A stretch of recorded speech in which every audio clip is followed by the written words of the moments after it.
discussions of murder. So if you're under the age of 13 or 14, please check out one of my other videos.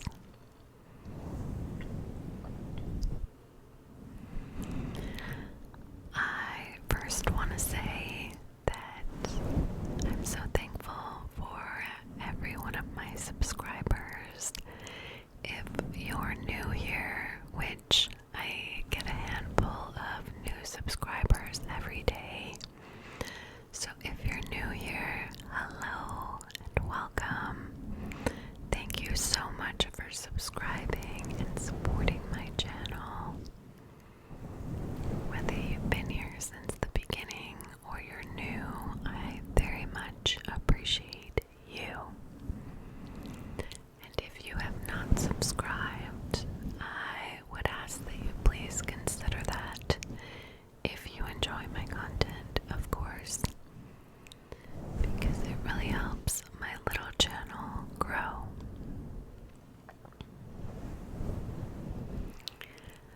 I wanted to ask before I get into today's case what you all would like to see as far as content on my channel that's not true crime. I very much enjoy doing true crime cases. The only thing I'm finding is that the research for the cases takes a really long time, and I do work full-time, so I'm finding a little bit difficult to research a full case and put out one true crime case a week, which is my goal.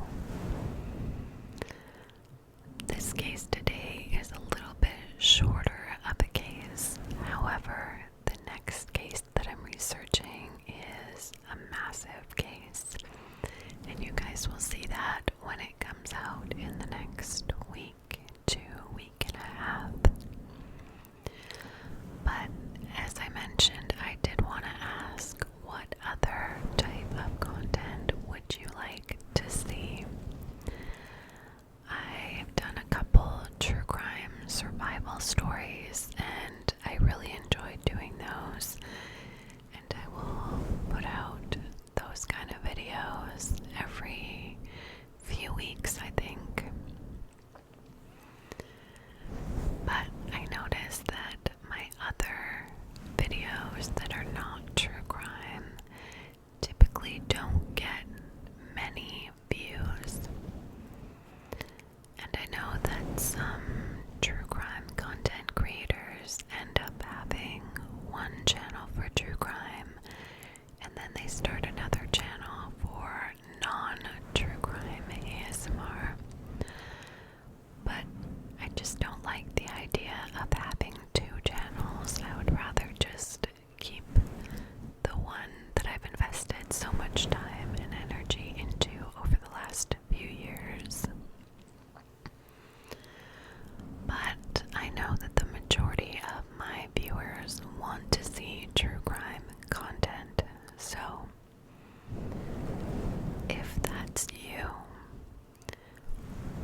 Japanese culture and would attend a school trip to Japan at one point. The family also hosted Japanese exchange students. She was said to have loved to write, was a member of the speech team at school, and showed an interest in band and politics. She graduated in 2020, but had to do a drive-through graduation ceremony as this was during the peak of COVID restrictions. Sabrina's mom was Melissa Jackson. She was born July 22, 1952 in Hamlet, Oregon, and she was 68 at the time of her murder. She met her husband Jan and they got married in 1997. Jan Jackson was born September 25th, 1959 in Naha, Okinawa, Japan, and he was 61 at the time of his murder. From what I can see online, the Jackson family seemed to be your average middle-class American family. They seemed to be friendly and well-liked, as both their kids were very active socially. They were often seen bringing them from one activity to another, and they seemed to get along with their neighbors and members of their community.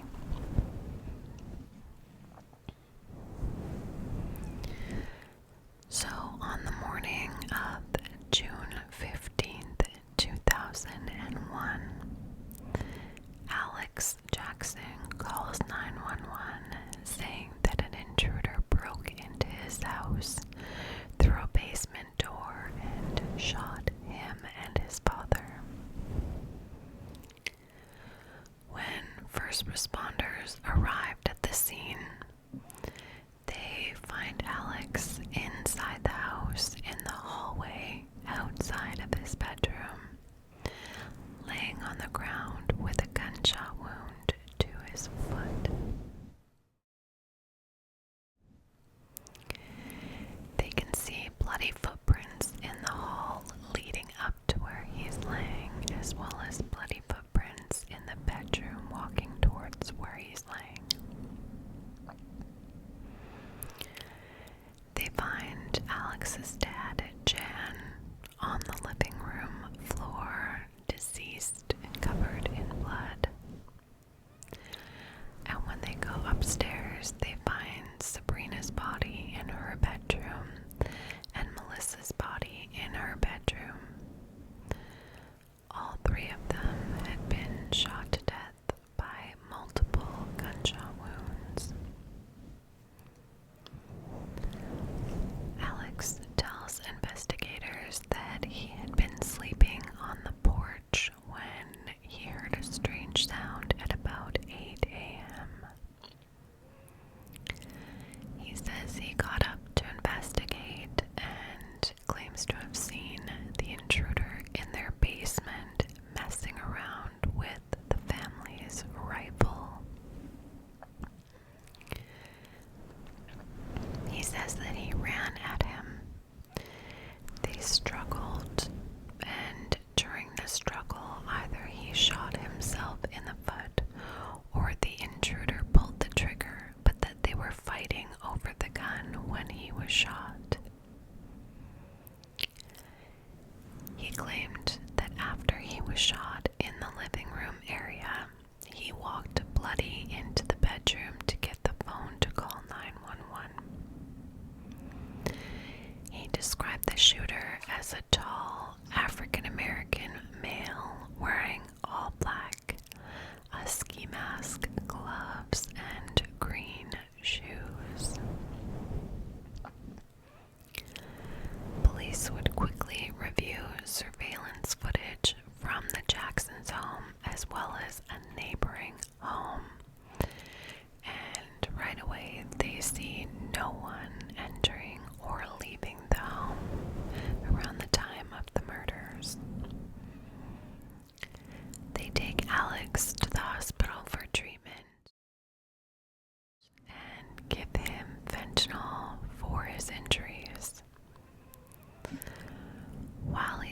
hospital, they would interrogate him for 3 to 4 hours, and police would tell Alex that they found no evidence of a third party approaching the house or being inside the house, and that the likelihood of a random intruder doing something like this was very unlikely.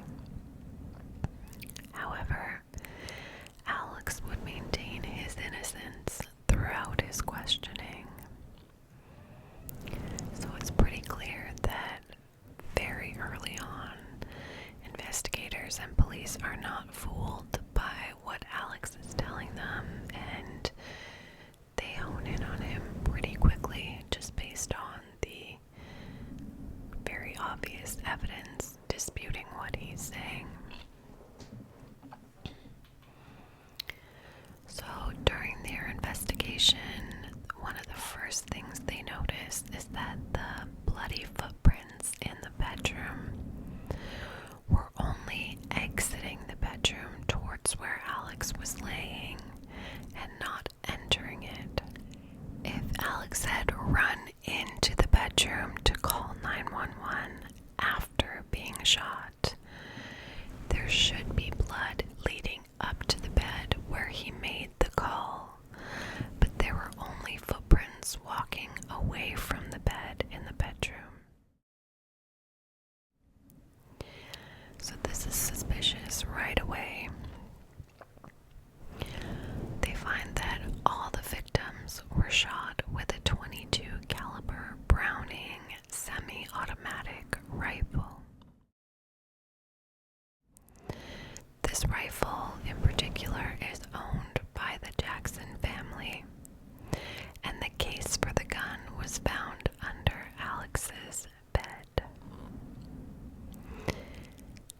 They noticed that this specific gun is actually rather complicated to load and fire for the average person.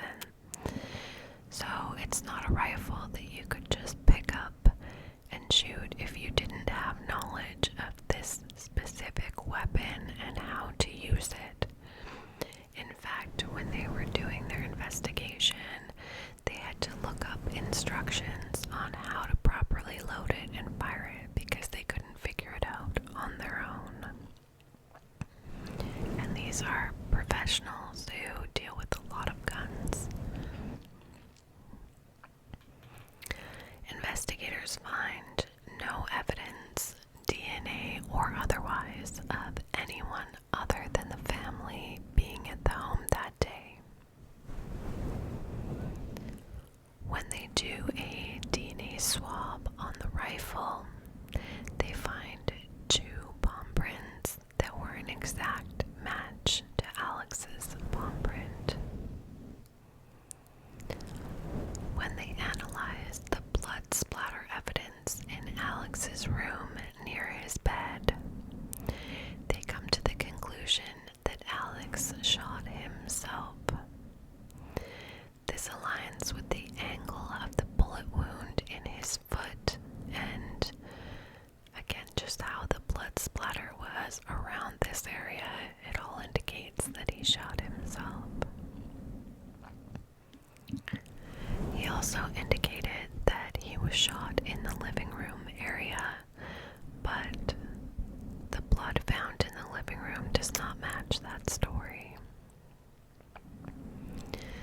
They also notice, although not as incriminating, but they notice that Alex's cell phone showed activity on his social media at 6 a.m. But he had told investigators he had been sleeping at 8 a.m. when he heard the intruder.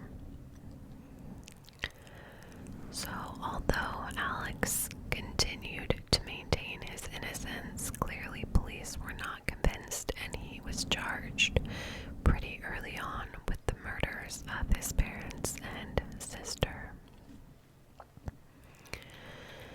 In opening statements at the trial, prosecutor Jordan Shire described for the jurors how Alex's sister Sabrina had been shot twice, once in the chest and second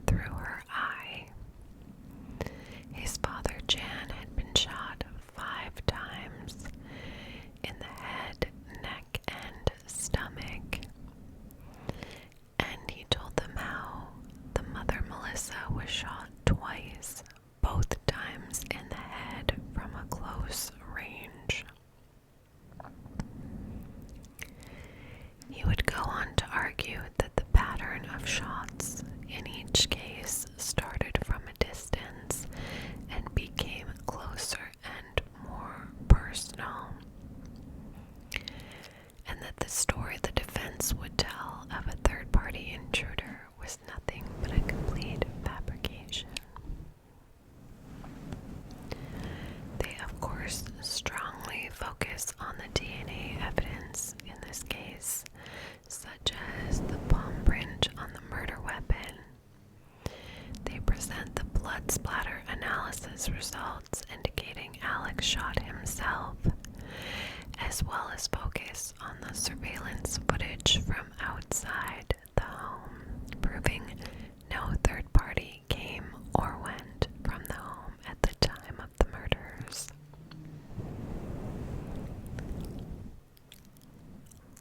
Luna is snoring in the background, and I'm sorry if you can hear that and it's distracting.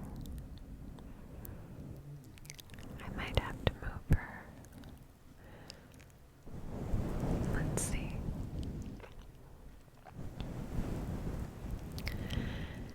The defense would maintain throughout the trial that the police rushed to judgment and decided Alex was the shooter within the first 35 minutes of their police interview. They argue investigators did not test for DNA on the shell casings. They tried to cast doubt on the DNA evidence by advising the jury that a third print had been found on the murder weapon and that it was not a match to any of the family. They would also question the reliability of the surveillance footage, specifically questioning the accuracy of the motion detection capabilities. Additionally, they would present the jury with multiple character witnesses, one of which was a friend of Alex's from high school.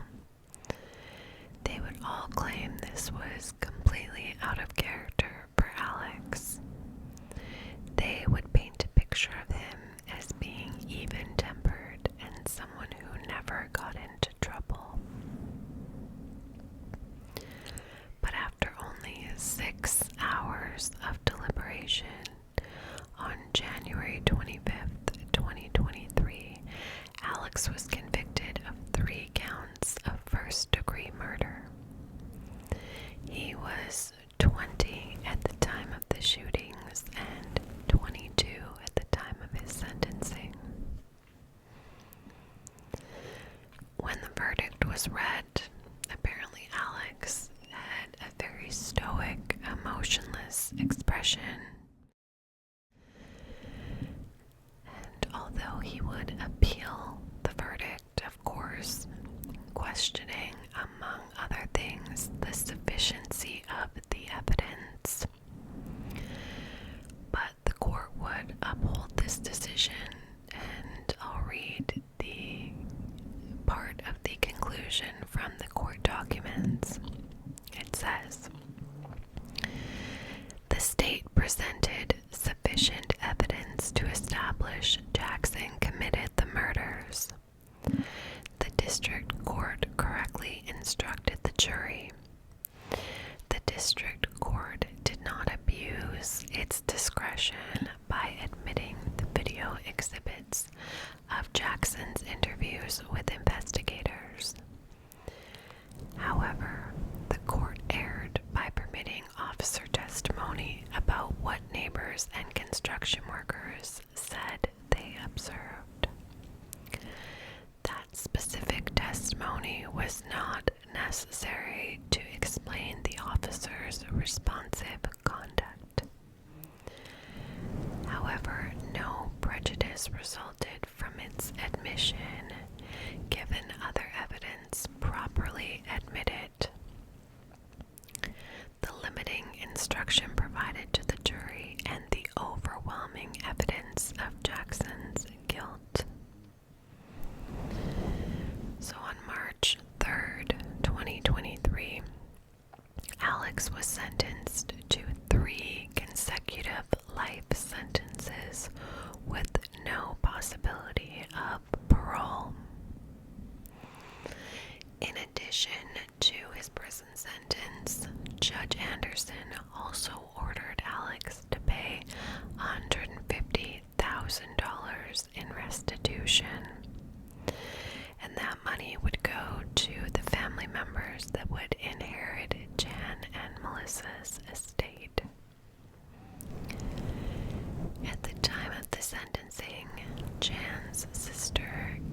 case, and now everyone knows the truth of what happened that day. She goes on saying, Jan, Melissa, and Sabrina were loved. They will live on in our hearts and the hearts of those who knew them forever. One of Sabrina's school friends, Jillian, said it's an overwhelming shock, but she's glad to have had this time to remember Sabrina. She was just so kind. She was one of the first people who was kind to me. We clicked instantly. She was always so happy around us. Sabrina's high school Japanese teacher, Daniel Carolyn, says of Sabrina, Sabrina was always such a nice kid, always nice to everybody that she talked to. He actually started a scholarship fund called the Sabrina H. Jackson Memorial Scholarship. And this scholarship supports travel expenses for Kennedy students interested in participating in the annual school-sponsored trip to Japan, which, as I mentioned before, Sabrina did attend. The scholarship will go to one or two graduating seniors who display the qualities of Sabrina, including showing an interest in music, Asian studies, and political activism. So I would like to touch on the motive for this case and why anyone would commit such a horrific crime. First and foremost, there's obviously some kind of mental health issues going on, because nobody of sane mind would shoot and kill their parents and sister, regardless of the reason, unless his life was in danger. I see no rational reason to ever do that. Looks like he did admit, Alex did admit to police during questioning that he was failing college and that he was concerned his father would kick him out. Further to this point, Lynn County Attorney Monica Slaughter, who prosecuted the case with her team, said Jackson's father told him that he was tired of him not living up to expectations and that it was time for him to stop gaming and grow up and get a job. He was failing out of college, he was gaming, he was not doing anything, and so Dad told him to get a job. Jackson, at the time of the shooting, apparently had $30 in his bank account. But the most damning motive is that Alex was set to inherit approximately $2 million from his parents' estate as the only living family member left. So it seems like all of this was done for money. Seems he had some conflict with his dad.